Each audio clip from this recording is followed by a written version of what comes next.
Hi, this is Irv Shapiro with MakeWithTech. And today I'm zoomed out a bit. It's a bit wider of a video shot because I wanted you to be able to see these two 3D printers. A potential title for this video today is A Tale of Two Printers. Let's start with this one. This is a printer that changed the world of 3D printing for consumers, for hobbyists, for small businesses. This is an original Ender 3 from Creality. The Ender 3 from Creality is one of the first affordable 3D printers that had a reasonably large print volume. This printer can handle printing this vase without difficulty. It was reliable, consistent, and easy to use. Now, this printer today sells for under $200. The next generation of this printer, the Ender 3 version 2, sells for $260. It has an improved, larger LCD screen.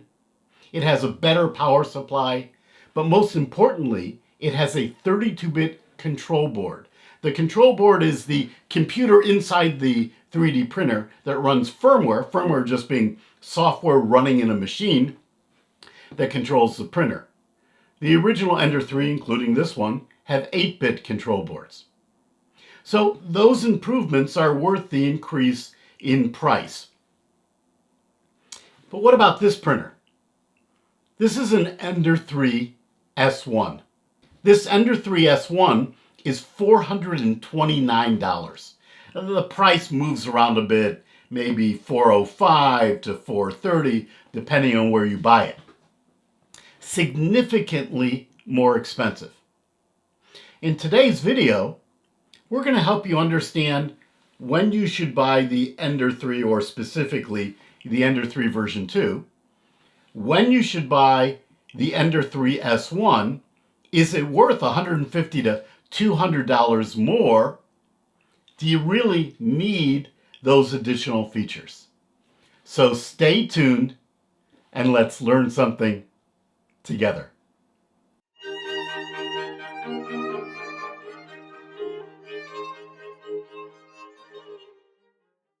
Now let me start by explaining to you how I obtained these two printers. This printer I bought directly from Creality about 3 years ago. This printer I was sent for free, for no cost, by Pergear, Pergear, a distributor that sells Creality products on Amazon. They have not paid me for this review, but they have provided me with this printer at no cost. Now, those of you who have seen other MakeWithTech videos know that I review a lot of 3D printers. I talk about ways that you can innovate, create, make things for the joy of making things. My videos include videos on software, on hardware, on 3D printers, on techniques, on slicers, on CAD. So if you want to see more videos like this, including more reviews, then subscribe to the channel and click on the bell. But there's something else new and exciting about MakeWithTech. We're now in the software business. We have a free site called models.makewithtech.com that you can use to search for models. Today, the searches occur against the Thingiverse database of models. And most importantly, when they're OpenSCAD models, we have a working customizer. You can take and customize, change, modify your models, and download the resultant STL files. Now, let's talk about these printers. And we're going to start by talking about assembly. I want to show you something. This is the user's guide that came with this printer. Yeah, it's not a joke. This is the user's guide. So I went to the SD card. You should always put the SD card you get with a 3D printer into your computer right away and take a look. And there was a full-size user's guide on the SD card, and this is what I used. this is not the best user's guide they've ever produced.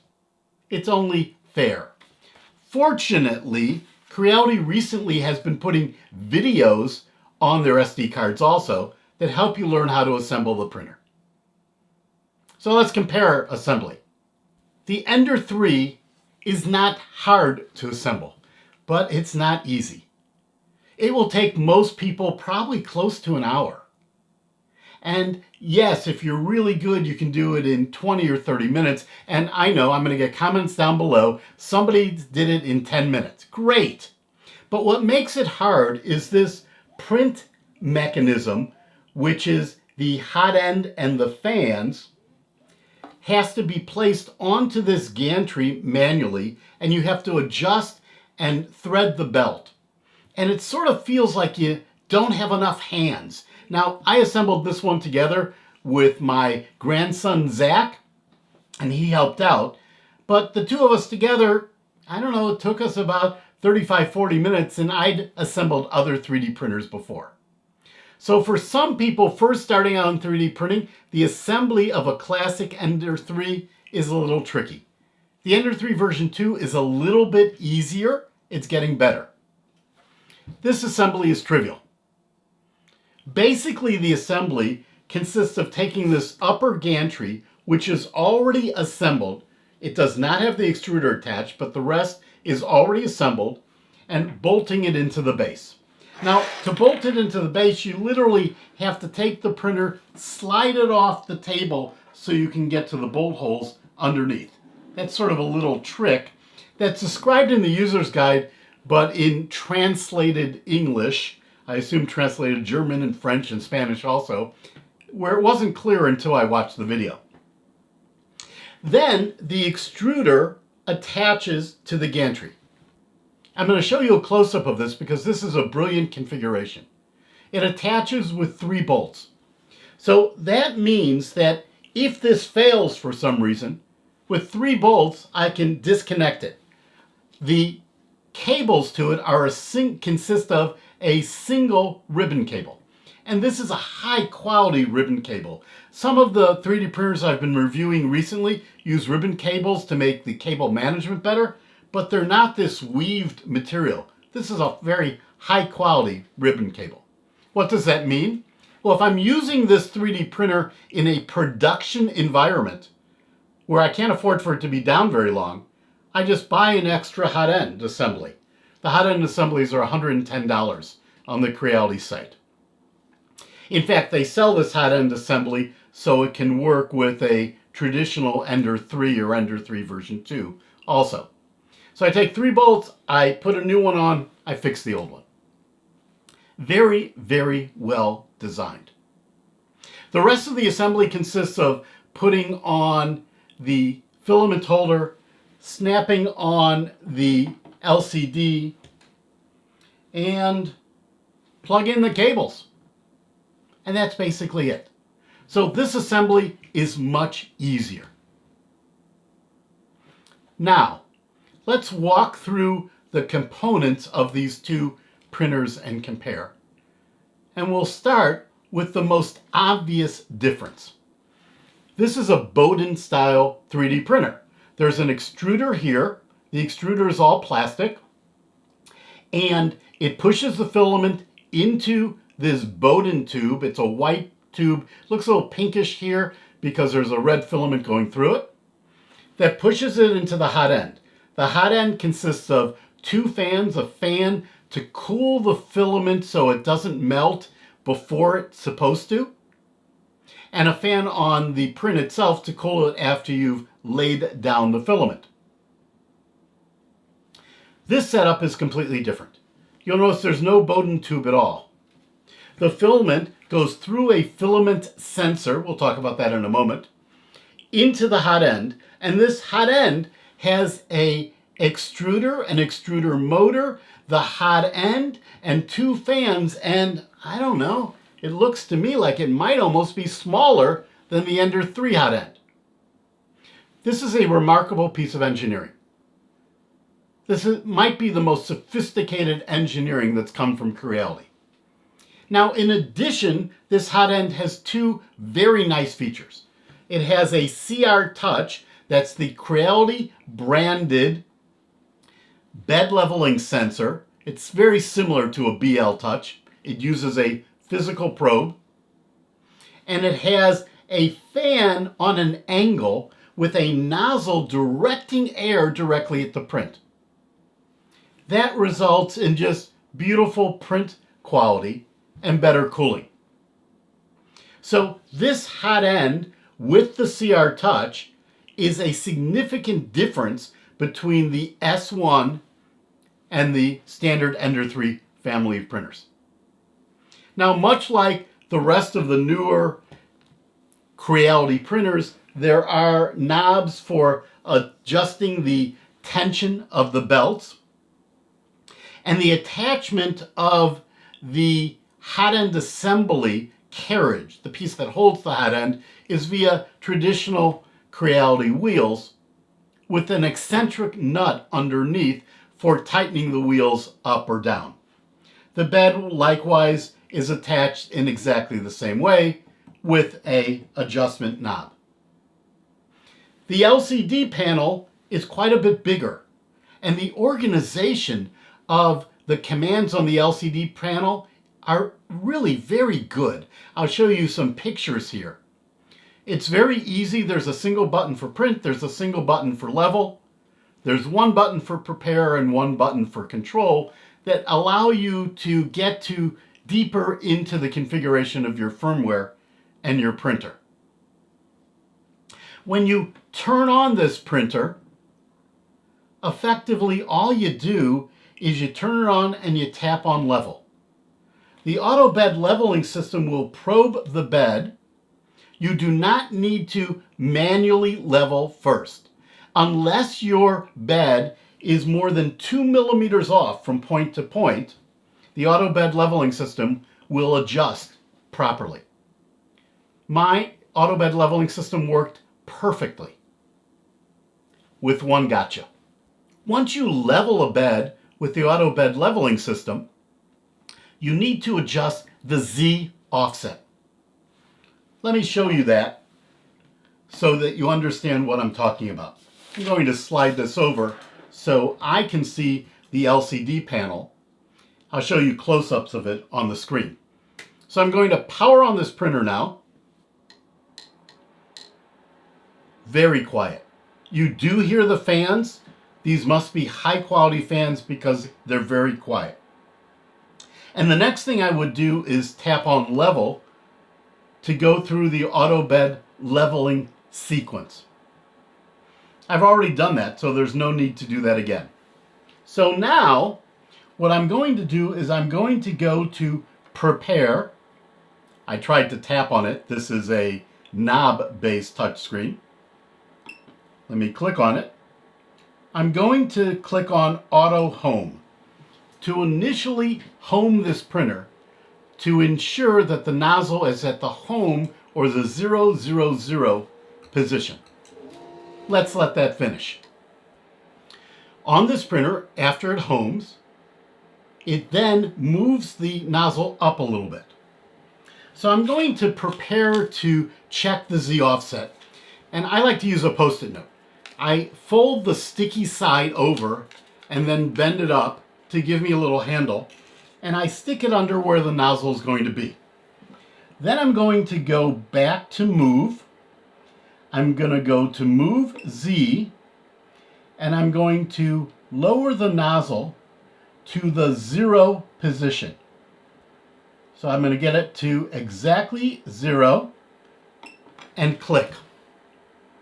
Now I want to check to see if I can move this paper and hear how it's grinding just a little bit. That's perfect. But that's because I've already leveled this printer and I've already adjusted the Z offset. If I need to change it, I go back to back, and then I go to Z offset, click on it once, and it's set at 1.67 right now. If I make it more negative, it will get tighter. Now it's too tight, I can't move it at all. If I make it more positive, it will get looser. Now, I recommend that after you do your first level, you immediately check your Z offset. I didn't do that, and the first print actually scored my print bed on the side. I caught it right away and turned the printer off, and then I adjusted the Z offset. Now, there's another important difference between these printers, and you can see that from the back. There are two Z axis motors, stepper motors on this printer, and two threaded rods. But importantly, these threaded rods are connected with gears up at the top and a belt, so they'll stay in sync. Dual Z axis printers give you much better layer-to-layer movement, much smoother layer-to-layer movements, and this vase is a good example because it's absolutely beautiful. But if they're not attached and they get out of alignment because you've moved one manually for some reason or another, then you're in a world of pain. Finally, this is a 32-bit control board, just like the version 2 of the Ender 3. It does have a filament out sensor. It has power fail recovery. So overall, there's a lot of hardware here. Now, let's see how well it works by looking at some prints.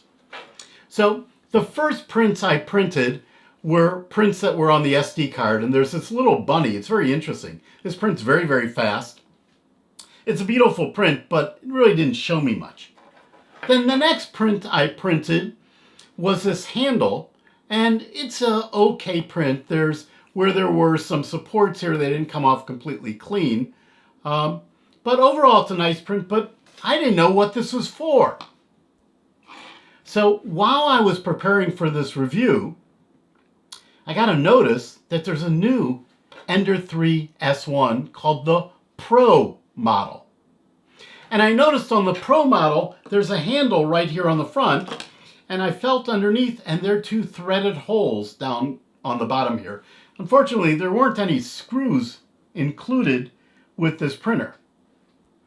Now, the Ender 3 S1 Pro has one significant difference, and that is that while this printer can print up to about 260 degrees, which is the same as a current Ender 3, the new S1 Pro can go to 300 degrees.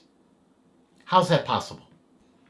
Well, inside this extruder, just like on the standard extruder hot end configurations from Creality, there's a little bit of PTFE tube. While in this case it's a long PTFE tube that you push all the way down to the nozzle, in this case there's a short PTFE tube inside.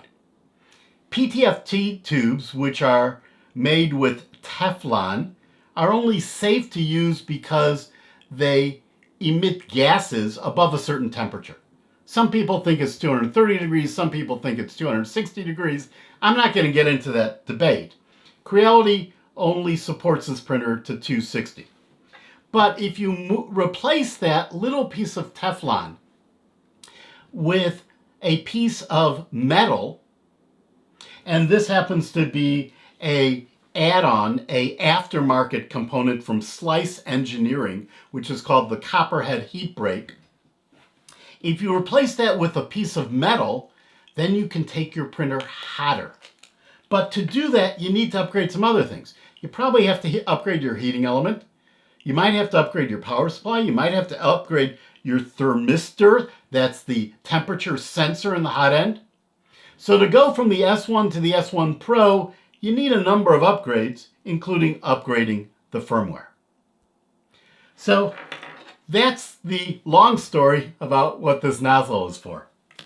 Now, after printing that, I decided to print something more complex. This is a Kickstarter test print that I use very often. Now, I use it for a lot of reasons. You can check overhangs, you can check extrusion. This printer's over extruding a little bit, which is very common when you first get printers, easy to correct for. But most importantly, notice these towers on the top. They come to very fine points. A standard Ender 3 cannot print all the towers. They don't form properly. It just doesn't work. This Ender 3S1, this new extruder, is remarkable. It printed these perfectly. So that was very, very impressive. But I wanted to print something a little bigger, a little more significant. So I printed this lion. This lion is printed in a silk style filament. Silk filaments are filaments that are PLA but are shiny. This happens to be a generic silk filament that I'm not very impressed with, but the print overall is just gorgeous. Next, generally I print a vase as part of every test because I want to see if I can print something big. So I printed this vase. This vase normally takes about 4 hours to print.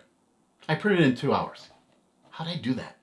Well, first, I went into the Creality Slicer and I used the Creality Slicer because that's what Creality ships with this printer. I thought it was a fairer test to slice this model. And I set the standard print speed, the default print speed, to 100 millimeters per second. I started off the print and it looked pretty good. So I thought I'm going to push my luck.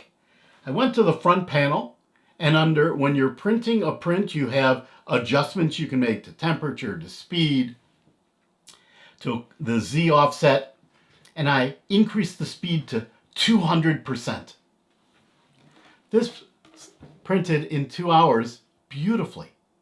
Now, why is that happening? Because if I did this on this printer, it probably would have layer shift problems. It might have gaps. Well, there are two things. Dual Z access, that ensures there are no layers issues. But more importantly, this is a spectacular extruder. The result was a wonderful print. Okay, so far I'm printing in PLA. It's a good printer, but so is the standard Ender 3. Yeah, it's faster, but other than that, it's pretty much the same. Let me show you where it really shines. These three prints are printed in TPU. And I use SaneSmart TPU. And the first print is a bracelet. You know those bracelets you get when you go into events? Well, you can print your own on this printer. You can see how flexible this is. A flexible wagon wheel.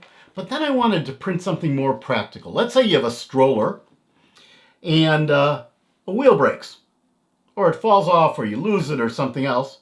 Well, if you have a 3D printer, you can make your own. Now, you could print it in PLA, but that's a little too hard. So I wanted something with a little bit of give.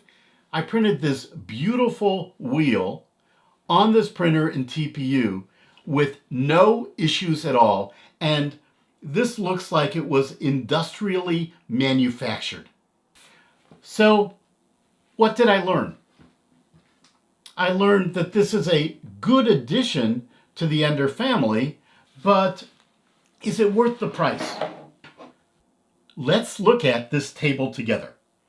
So if you start with an Ender 3 version 2, that's $260. If you want to make that into an S1, you can go to the Creality site and for $110 buy the same extruder that's on the S1. You can buy the CR Touch that's on the S1, and the CR Touch worked perfectly without any issues. You can buy a flexible steel plate for about $20 and a filament sensor for about $15. So starting with an Ender 3 V2, adding those components on, it'll cost you about $445 versus just buying one for $415, $420, $430, somewhere in that price. What about the S1 Pro? Well, you'd have to go to either Creality or Slice Engineering and buy some more things. You'd probably need a new heat break, a heater cartridge, a thermistor, there's some lights on it. It is upgraded firmware, you'd have to upgrade that yourself, so there's a value to that time. So it looks like the components in the S1 Pro would cost you about $538, and you can get an S1 Pro from about $504 to $579. Looks like the S1 Pro is also fairly priced. So now we understand that this printer is at a fair price. But should you buy the Ender 3 V2? this is the original Ender 3, or should you buy the S1 or the S1 Pro? If you're a consumer and you're buying a 3D printer for a hobby, and maybe you're going to print a bunch of things initially, then it's really going to sit in your office and you're going to use it once or twice a month, the standard Ender 3 V2 is a good printer to buy. But if you're not at all handy, there's a bit of assembly. And so on assembly, the advantage goes to the S1. If you're a small business, you're a school, you're a library, or you use a 3D printer a lot, maybe you make RC cards and you remote control cars and you print everything on your printer, or you use it to make cookie cutters or whatever you're doing, but you use it a lot, this is a great printer. In particular, if you're using a printer infrequently, manually leveling the print bed is not much of a hassle. It's a little hard to figure it out initially, but once you get it, it's a skill you have, it's not so bad. Now on this printer, the better extruder, the higher speed capabilities, that all make this a wonderful purchase. What about the S1 Pro? Well, you really only need that if you're going to print exotic materials at, let's round it off, at over 250 degrees Celsius. You can print PLA, PETG, TPU, things like wood-filled filament, brass-filled filaments, all in this printer at the temperatures it supports. So it's only if you need specialized materials such as nylon that you probably need to upgrade to the S1 Pro. Well, folks, I hope you learned something today. I learned a lot. I'm a fan of Creality printers. I do use a range of printers. My favorite high-speed printer is actually from Flsun. But I am a fan of Creality printers. I paid for this one. I paid for an Ender 5, which still has a sweet spot in my heart. This printer I was provided at no charge. And for the right user, I can highly recommend this printer. For a typical consumer using it infrequently, I think an Ender 3 is more than enough printer. Thanks so much for watching. If you want to hear about future videos, subscribe to the channel, click on the bell to get notified. And if you want to talk about this review or other things you've heard on this channel, or learn about models.makewithtech.com, the new way to search for 3D models, go to another site from MakeWithTech, forum.makewithtech.com, which is a discussion group for all of my viewers. Thanks so much. Have a great day, and let's continue to learn things together.